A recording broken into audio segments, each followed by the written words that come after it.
Car है जिसमें तलवारें रखी हुई है। मैं बहुत विशेष तौर से अपने बड़े भाई राजकुमार बादल जी को ये दो छंद सौंप रहा हूं।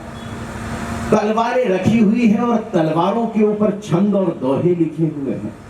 बहुत महत्वपूर्ण लोग हैं और बहुत महत्वपूर्ण कविता अगर कर दूं तो मुझे आशीर्वाद दीजिएगा।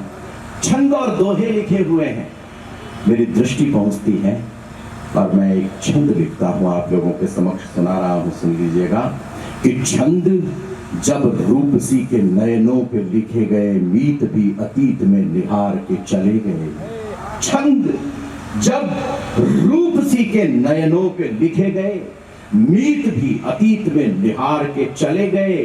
और छंद गोरे गालों काले कुंतलों पे लिखे तब, कंत उर में बसंत धार के चले गए।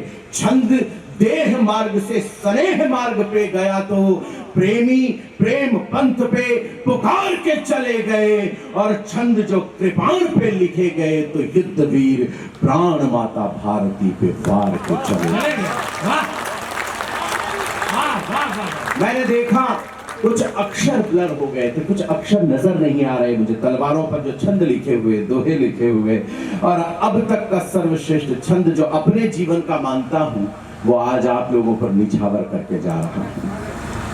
कुछ शब्द मिट गए, तब मैंने सोचा कि ये अक्षर मिट क्यों गए होंगे। मेरी कल्पना ठीक लग जाए, मेरी भावना ठीक लग जाए, तो फिर इस बार तालियों की गड़गड़ाहट ऐसी कीजिएगा कि मैं एक कविता आप लोगों के समक्ष खड़ी करने का मन बना सकूं। कि राष्ट्र अनुरागी जब अपनी पे आ गए तो यहां कई बागी तेवरों को मिटना पड़ा। राष्ट्र अनुरागी जब अपनी पे आ गए तो यहां कई बागी तेवरों को मिटना पड़ा।